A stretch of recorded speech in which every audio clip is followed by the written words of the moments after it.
try not to compete with the workaholics. They're gonna just burn you out because they are workaholics. That is what giving them the high. That is what they're getting the daily high from. You can't compete with a workaholic. They don't take any break. They don't take. They come early. They leave late. If you try to compete with them, you're gonna burn out. Hi guys, I'm just gonna go through some tips on how to prevent burnout at work. I've worked in healthcare.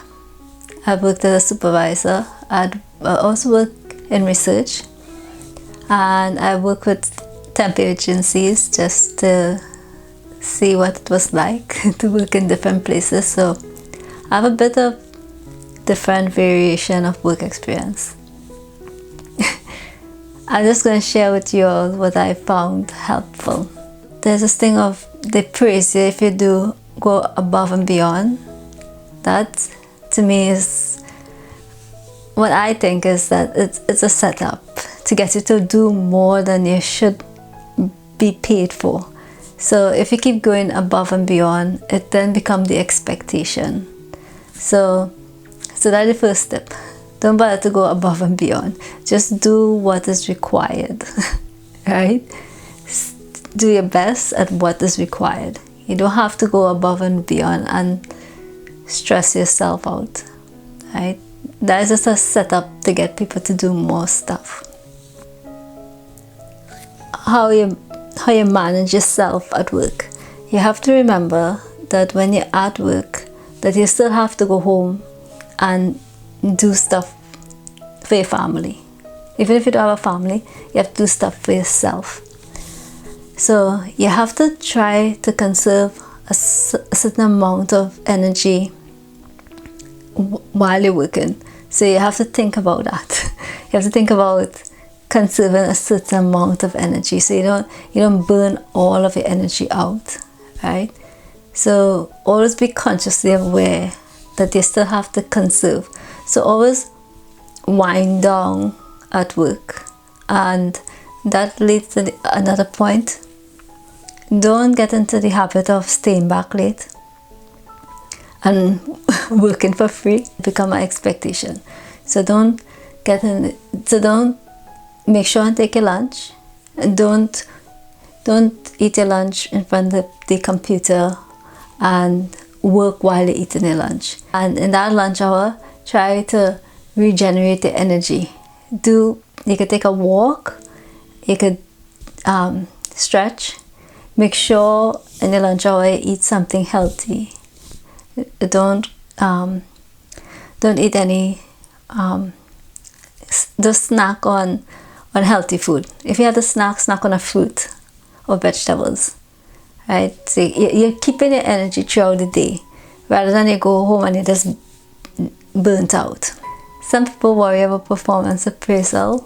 Don't worry about performance appraisal. Just do your best, right?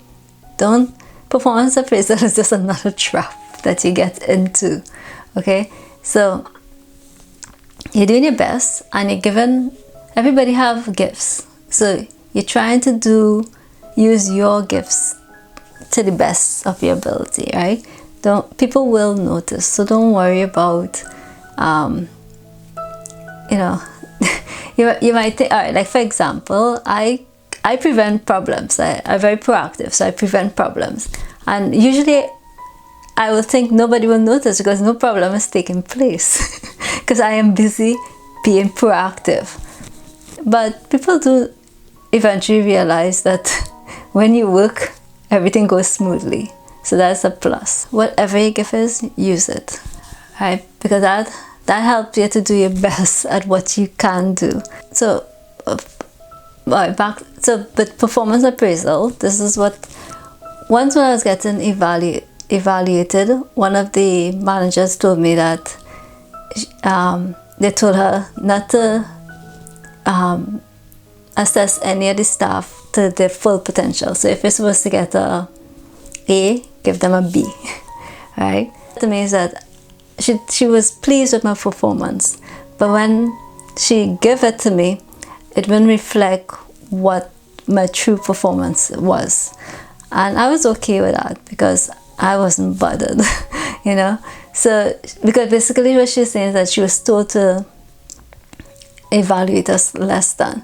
And I think sometimes performance appraisal is used like that sometimes, where they don't want to tell you that you're doing an excellent job because you won't work harder next year. You'll be like, well, I'm doing an excellent job, I just keep up what I'm doing.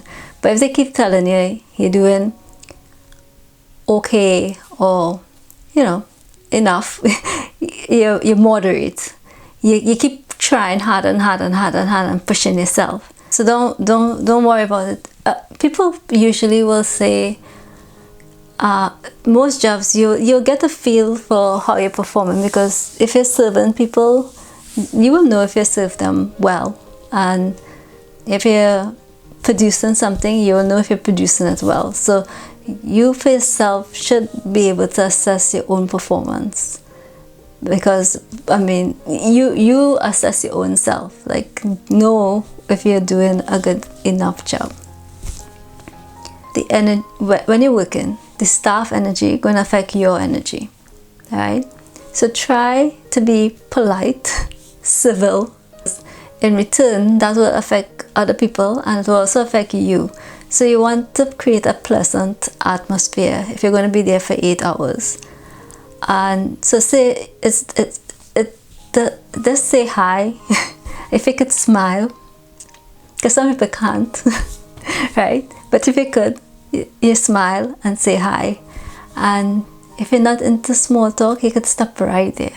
That just make the other person feel good to be acknowledged, rather than people coming in grumpy and ignoring each other like they don't exist. You don't even have to say anything else for the rest of the day once you say hi when you come in, and you could say bye when you're leaving. That's it, but it still create a pleasant enough atmosphere. Now remember this. Now this one is important too, right? Because there are some people you will say hi to them and they will be just in a sour mood. Alright, don't bother with them. After you say hi to them maybe twice and you realize that they just want to be sour, leave them, let them be sour. Just ignore them, ignore their existence. Just sour, okay? You can't do anything about them. Just leave them. Don't bother to engage with that sourness or that negative energy, because you're gonna then absorb it and then start to wonder what's up. Don't waste any energy on that. Just ignore them. Just know that they are sour people. Stay away from any drama in the workplace and gossip and all that kind of stuff. That can get out of control. And if you're going to be there for some years, you don't want to have anything like that to deal with in the workplace, and you're going to get paid for a service. So just give that service, because that's what you're getting paid for. So don't, you have to try to say, okay, I'm here for this service. This is what is required of me. Make sure you know what is required of you, right? You have to give that service with a certain amount of grace, because that is what you're getting paid for. So there's this quote from Robert Greene in the 48th Law of Power: don't outshine the master. What he was suggesting there was that you're going to get your boss upset and envious if you're doing better than your boss. Now, don't worry about that. Right? It's a good quote that he has, and it makes sense. They're going to get envious anyway if you're doing a good job, because it happens. Sometimes you see somebody doing a good job naturally and the boss don't seem happy with them. They may be just becoming envious of them. So don't worry about that. People do envy and jealous in the workplace quite a bit. Take a vacation, right? Make sure to rejuvenate yourself and your soul, and to have some fun in life. Take a sick leave when you're sick, because your body needs to be healthy to continue working. As soon as you get sick, nobody going to be paying your bills, so you have to stay healthy, right? So take a sick leave. Some other stuff that I do at work is that I exercise at work. On my lunch break, I either walk or go in a room where there's no one and do squats and some just push-ups on the table, like where you can just lean and just go like that. And I read a book just to get my mind off of everything. I make full use of that hour. Just know that a lot of us, even though we look for a job that is fulfilling, a lot of jobs are not really fulfilling. It's not like, so, but you need the money, so sometimes you can't quit. But just know that a lot of us is in the same boat, that we need the money and we can't quit. So we just have to make the best use of what is available. Try to understand yourself and know what you're good at and what you're not good at, so that you try to go towards a job that best suits your personality. Yeah, I hope this was helpful. So that's it. Thank you.